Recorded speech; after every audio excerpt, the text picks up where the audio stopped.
bringing you in-depth discussion from one of the rad groups of online writers covering the Edmonton Oilers. Are you ready for Oilers Overtime?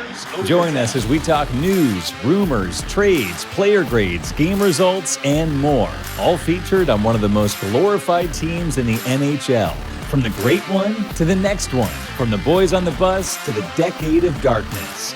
This is Oilers Overtime. Hey there, everybody. Welcome to another edition of THW Oilers Overtime. My name is Jim Parsons. I'm here with HockeyWriters.com, covering the Edmonton Oilers every once in a while, the news and rumors of the site. But we've got I wouldn't say loaded show, but we've got an interesting show. Topics that vary a little bit, some comments from a past episode, other things that we're kind of talking about and thinking about as the season rolls near. So we've got a couple guys with us that are regulars on the show. Colton Pankiw's here. Colton, how you doing? Good, Jim. How are you? I'm doing good. And Julian Mongillo is with us as well. He's got a storm brewing where he's at, so hopefully we don't lose him through the show, but I think he's with us for now and everything's good. Julian, how are you? I'm good. We're going to try and hold on as long as we can.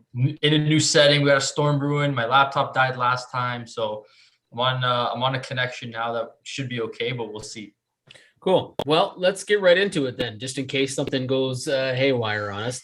One of the comments that we had on a video last week was just about team toughness, talking about that. Zack Kassian was just recently on an episode of Oilers Now with Bob Stauffer. He was talking about what he's expecting from this year and how he didn't really live up to expectations last year, but injuries kind of got in the way, things like that. It's an interesting question because the Oilers back now in the Pacific Division with teams like Calgary and their toughness, they just added Eric Branson. They've got Milan Lucic. They have a few people that are pretty well known for being tough. The Oilers don't necessarily have a lot of it, but they also don't have none of it. So let's talk about that just a little bit. Colton, I'll start with you. Where do you think the Oilers rank in terms of team toughness? Do they have enough? Do they not have enough? Or is it going to be an issue this year? Do you think it won't be an issue? What are you thinking there?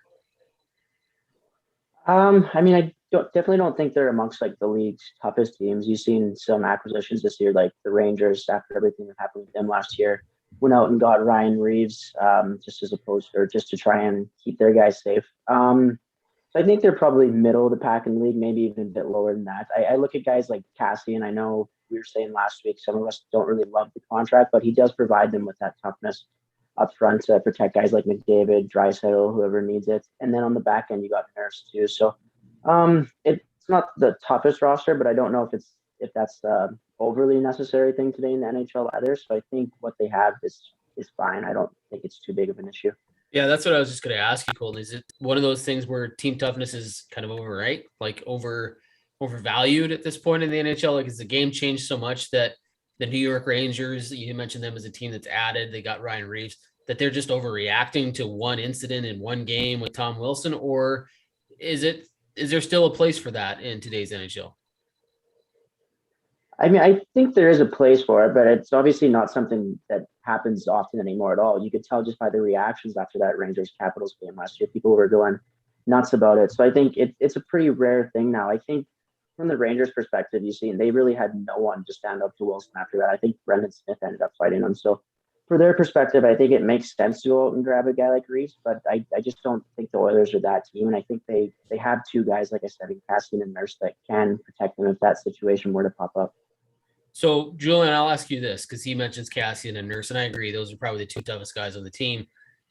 Do you want Darnell Nurse fighting? So in this situation, you've got Kassian who can drop him and can go if you need to, but it probably doesn't happen all that often. And then you've got Nurse who can and is willing, but probably shouldn't because of how many minutes he plays in a game and he being the top pair defenseman. Does that leave him with one person, or do you think that Nurse can pick and choose his spots? Well, Nurse is going to have to pick and choose his spots, I think. And it's just, you don't necessarily want him to do it when he doesn't have to, because of how much he's relied on in the blue line. So for other teams, they have that one guy that they can rely on to go drop the gloves, which for the Oilers is Kassian. It looks to be that way. That's going to be whether it holds up or not. If he's even in the lineup, we'll see how that plays out in training camp, I guess. But that's going to be their guy. I'm not sure toughness is as needed as it was before. I think it definitely is obviously a more prominent role in the playoffs, but to me, I think the intimidation factor is worth more than the actual toughness itself. So being a tough team doesn't necessarily mean team that are going to check you into the boards hard or beat the wheels off of you or, punch you really in the face really hard. It's going to be tough to play against. So I think that's more of a mentality rather than, being tough. So, and fighting physically. I would say that I think that for them, if I look at this team and I'm looking at the blue line, I'm not sure I'm scared of that. If I'm in a team facing them, I'm not scared that somebody other than Nurse is going to come after me or put me in the boards. If I'm a top forward on another team, I'm not scared to go into the corners and go on the walls and win puck battles and stuff like that. If I have a guy like Adam Larsson who's going to put me through the boards every time I go near them, of course I'm going to be scared. There's an intimidation factor. So I think they're missing that piece of, I know Archibald maybe can give that, but I think they're in the bottom tier in terms of toughness and intimidation. But I think that's something that they can obviously add, closer to the deadline, depending on where they are in the playoff race. I'm wondering how much the Oilers kept Zack Kassian around based on the toughness or based on the fact that they think that he can produce more than he produced last season, because there were two really, I wouldn't say prime, but there were obvious opportunities to move him if they wanted to. There was probably a market for him with what the Rangers did. Pittsburgh wanted to be tougher. There were teams that were really looking to add that element, and the Oilers had that person available who was making too much money on their contract and their salaries, but they didn't move him. And then there was probably the potential to leave him exposed in the Seattle expansion draft, and they didn't do that either. So, Colton, do you think that this is one of those situations where the Oilers were like, no, we're really valuing what Kassian can bring when he plays tough, and if we lose him, we have nothing? I mean, Nurse, but we don't want him fighting, right? So did they do that for that reason? Or do you think that there's an element of Zack Kassian's game where, like Julian said, you want to play tough? It's not necessarily about beating your opponent into the ground. It's the ability to play tough, to forecheck, to hit, to be aggressive. And Kassian can do that when he's on his game. So why do you think the Oilers decided to keep that? Just the toughness or the fact that he can do both? Well, I think they both play a role. I think the toughness, like Julian alluded to, you don't want Nurse just going out there and having to fight however, like every game or however often it would be. Obviously, he's a guy they need to have on the ice. So I think the toughness plays a role, but I do think, like you said, too, just the way he can play the game. And we kind of alluded to it last week as well, that he might still be a guy that gets into the top six this season. So I think they aren't discounting that at all. There's not really a ton of proven guys up there right now, especially on that right side. So, and with the Yamamoto situation, I know we'll dig into later too, that kind of has a spot open right now. So I think there was a lot of factors into it, but I think his toughness certainly did play a role. Yeah, I got to wonder if the ability to play in the top six, and if the Oilers are looking at him as an option to go, you know what, there's always that argument. Well, toughness doesn't do you any good if the guy never plays, right? If he's down in the bottom pair or bottom three and he's barely getting any ice time, Kassian can play 12, 13 minutes a game, right? And so he can contribute on that level if he's playing, he's going after him, he's freeing up space for McDavid or whomever he's playing with, if it's Draisaitl, the other way around.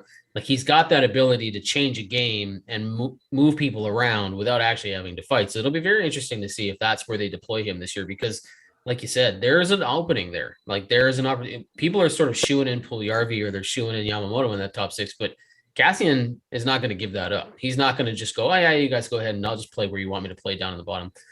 Julian, who do you think is the other guy? I was just going to say, it's important too that in this NHL that these guys that you're getting to do these jobs, if they're going to be the enforcers of the team, like, I think a team only really needs one guy that's going to be feared or able to drop the gloves, I'd say. But like the nuclear weapon of the team. Yeah. You put him in on against a rival game, or a game that's good, like we said with the Rangers. But it's important that those guys are contributing at other areas. So like you said, if Kassian's gonna, hit guys, get the fans going, win momentum, win a shift in the opponent's zone, that's all stuff that's going to help the team in the end. So they have to be contributing in other ways. As long as they can do that, I think there is a role to have a guy like Kassian in there, and he's going to be effective if you contribute about 10 goals, So I think that's worth it. What was your other question? I was going to say, you mentioned Nurse, Kassian, Archibald, we know loves to hit. Like, that guy loves to get involved, to the point where he got too involved during the playoffs last year and cost the Oilers probably a game against Winnipeg. But is there anybody else on this roster that you think that isn't necessarily known as somebody who's team tough or physical or can fight or whatever that could step up here. Like there used to be guys like, I wouldn't say he's like a fighter or a scrapper, but Alex Chiasson was a little pesky, right? Like he was the David Perron of the old Oilers. Like he just would get in your face and drive you crazy. And that is somewhat of an element of team toughness, but we don't know if he's coming back. They haven't signed him to a PCO. They haven't signed him to another contract. We don't know. Is there anybody else on this team that you see could step up in that role? I mean, in terms of pesky like Chiasson, I think Derek Ryan might be the closest thing to being a little bit of a, kind of an annoyance or a nuisance on the ice. I mean, Zach Hyman can play that role, but he's more of a, a quiet guy, but he'll play that way, but won't necessarily look to stir the pot. That's just the way he plays. He's an innocent type of grinder player, right? So he doesn't necessarily go looking for it, but I think that's kind of maybe what they're missing is that hybrid or pesky guy like that they might need to be able to put in and out of a lineup, because that effect is going to have a lot on a playoff series over 7 games. Like if you have that guy to throw in there for 7 games to be a thorn in someone's side, whether it's, they shadow one player and just make their life miserable to throw them off. I mean, there's value behind that to me. So old school Esa Tikkanen, right? Exactly. So I think there's value there. And I think that's kind of what they're missing because aside from Kassian, I don't see anybody who's going to be that thorn. What about you, Colton? Do you see anybody that's able to step up? And if not, do you think that's something that Holland will look at as the season winds down closer to the trade deadline? I mean, I would love to see Puljujarvi kind of turn into that guy. I know he hasn't really done that to this point, but I just think defensively, he surprised me last year with how responsible he was. So kind of like you said, almost like an Esa Tikkanen type player. I would love to see him turn into that. Do I think he's going to be this season? No. So I do think that's a guy that, depending on the position they're in, hopefully a good one. I think that's what everyone's expecting. And yeah, I think that would be a really good player to acquire because I don't see anybody in their lineup that I think could really play that role, at least overly effectively. Well, I did see social media post a video that Puljujarvi had posted where he was training some MMA and he was getting ready for the season. He's a big dude, right? Like when we watched him last year, the one thing that you see was when he does have to mix it up, he's got this shocked look on his face. Like, why did that guy just punch me in the head? Like it was one of those things where he wasn't quite ready to take that next step, but maybe he's training for that. Like, I don't think he's going to want to fight and they don't want him fighting, but if he's not afraid to, if he's in there banging, crashing, hitting rebounds, forechecking, which he started to do last season. And then he's willing, if required, to say, you know what? Okay, I'm in here. You're pushing and shoving on me. I'm going to push and shove back. That would be a huge step up for Puljujarvi. And he's big enough and he's got the size and he seems game. So it'd be very interesting to see if that happens. I'd be curious to see where that goes. Switching gears a little, but not too much. We talked about pesky. We talked about kind of in your face. We talked about aggressive. One of the guys that we still haven't seen, he's not a camp. He's not skating with the team. Well, the camp's not started yet, but he's not skating with the team in their voluntary skates. He doesn't look like he will be a camp unless something gets figured out. Kailer Yamamoto, he's one of those guys, right? He's kind of pesky. He's aggressive. He's in your face. He loves to bump and grind. Like even when he wasn't scoring last season, he seemed to still be effective. And the Oilers liked him in that role because he was no quit, all 100%, 110% all the time. Julian, what do you make of the fact that this Yamamoto deal is not done? Last week, we talked about what that contract, well, vaguely, what it might look like. Is there any concern yet that this hasn't happened? I said I didn't think this was going to be an issue in terms of the dollar figure. I still don't, but I am starting to go, well, what's this taking this so long for? Where do you see this going? I mean, we said that when Adam Larsson's contract was going down, we weren't worried about it. And then we all know how that ended up. So it's a little worrisome because I think it would have been easier to negotiate a restricted free agent deal rather than if he was headed into UFA. So I'm kind of concerned in terms of that because if,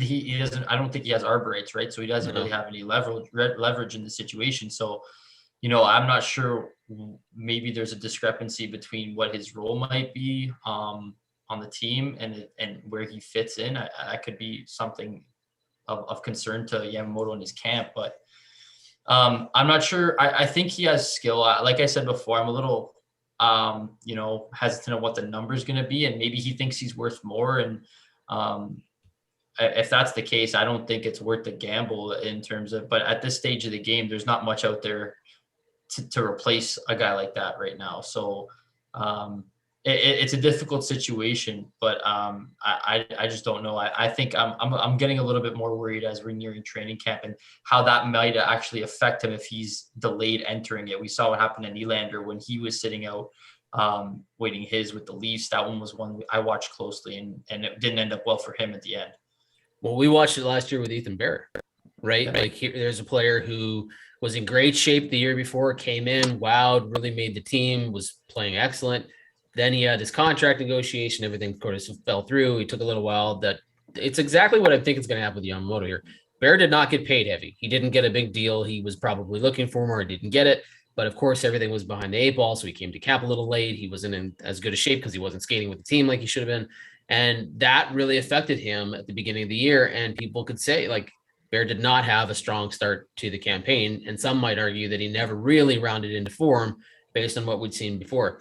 Colin, is that a real concern? Like, that's my big concern with Yamamoto. Not the money, not the contract, because I don't think he's got the leverage. I don't think he had a good enough season to demand anything. I don't think you're even looking at him long term.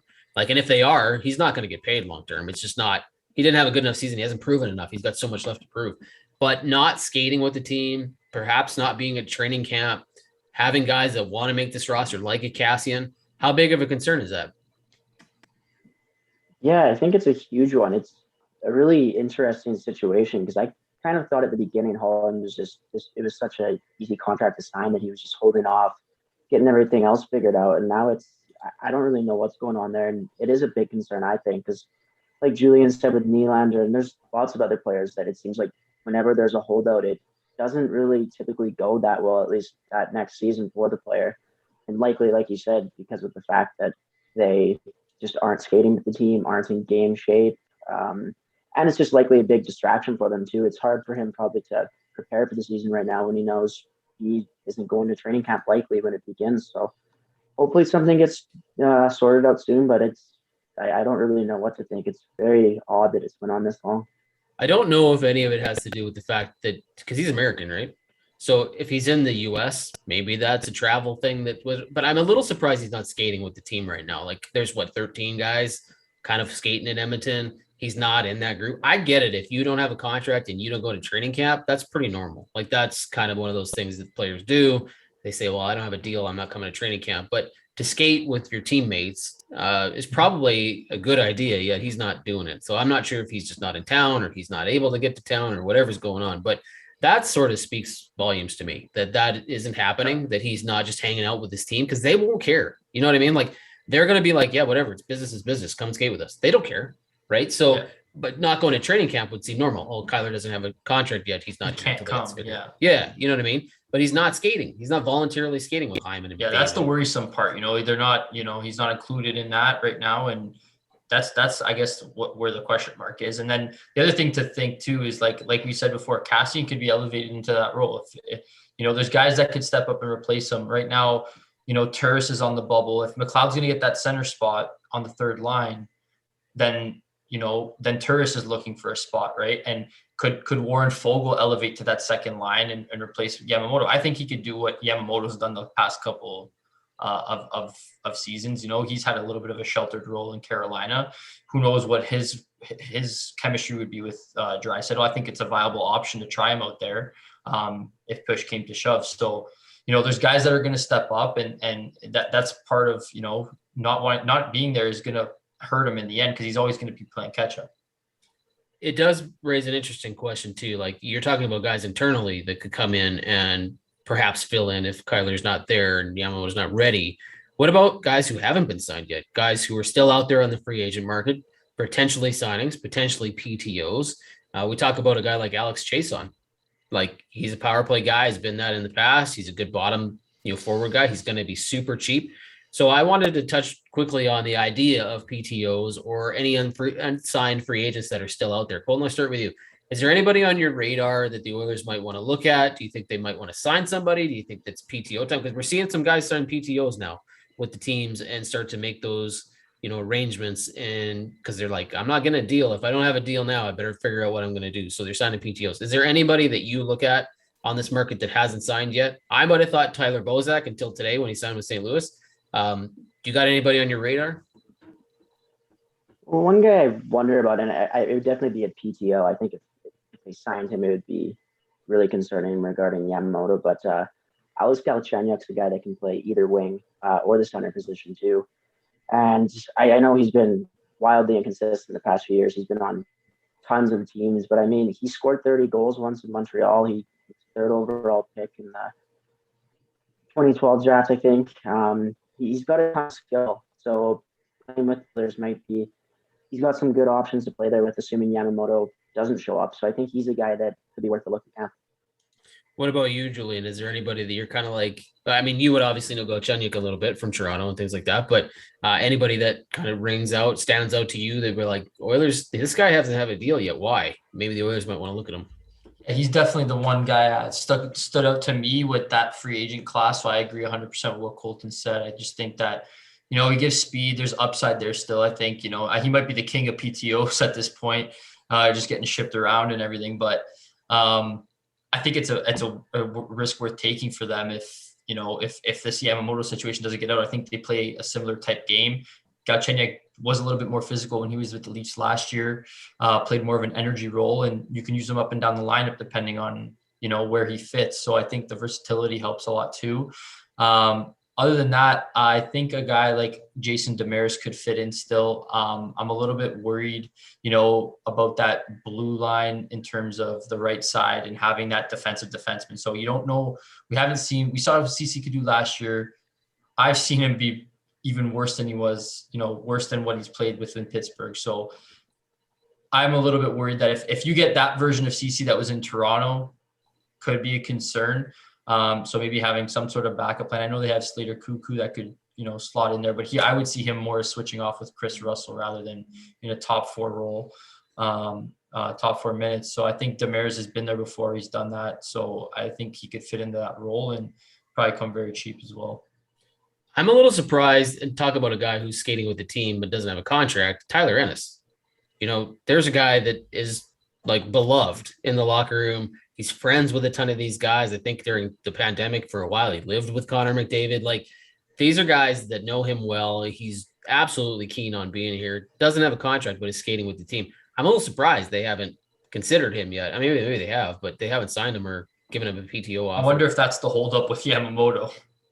Maybe if he's asking for too much, then we're going to back up plan B's Tyler Ennis coming back, Well, you'd think he'd accept the PTO, right? Like, if he has a choice on where to go. I think that'll happen regardless. Nobody's bringing him a contract because it was $1 million last year, I think it was, right? Yeah. And he's not getting league minimum by anybody. You'd think he'd take a PTO and have a really good shot at it because the Oilers know him real well and they know what he can do, which is play top 6 or bottom 6 minutes. And sometimes he can really outproduce his contract. So I'm a little surprised that has to happen. And Sammy Vatanen's a guy. Now, you're talking about the defensive defenseman. He is not that. He's an offensive defenseman. But he's had like a run of bad luck with some injuries, but he was a really good scorer for a while. It looked like he was going to be a pretty decent defenseman, 30 to 40 point guy on a regular basis. And that just never really panned out. And he doesn't have a contract either. And I'm a little bit surprised by that. So there are some guys that are definitely out there on the market that the Oilers could look at and potentially might be looking at. Do you think they would stick with somebody, Colton? Do you think they'll stick with somebody internally or they'll go outside? Like, would they sign a Chiasson and an Ennis over a Vatanen or a Demers? What do you think they'll do there? Yeah, I mean, I think if they're looking to sign someone, it is up front. I like the Demers option Julian had said. I do think he's played top 4 minutes throughout most of his career. But yeah, I think if they do bring in a guy, it's probably more likely to be one they're familiar with. I think Ennis makes a lot of sense. Like you guys said, he's been skating with them.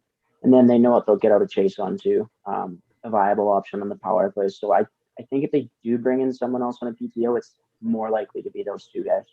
I'm with you on that one, but I will make the argument that maybe they're looking to make changes because they made a lot of changes. Like, Julian, do you think that this is one of those summers where they go, okay, we made changes on purpose? Yeah, we kept a lot of the same people, but we brought in a lot of new faces, a lot of new bodies. This is a different team. This is a new team. Do you think by bringing in an Ennis or a Chiasson, they're risking the idea of being too similar to what they were last year and maybe not taking that step forward they need to? Yeah, I think that's part of the concern. And I feel like those deals would have been done already if they were really wanting them to come back that badly. I think right now they're looking them as more as, plan B options, like I had said. So if things don't pan out for whatever reason, they can bring them in or even see how everything shakes out and then decide closer to training camp and, take their chances with someone not signing them. Right. So, but I think it does make sense to get a guy that you kind of know what you're going to get from him. I think both of those guys are versatile. They both bring stuff. Ennis can, like we said, outproduce his contract, and Chiasson's just pesky. We know he can play power play 2, probably put him in front of the net, and then move up and down your bottom 6.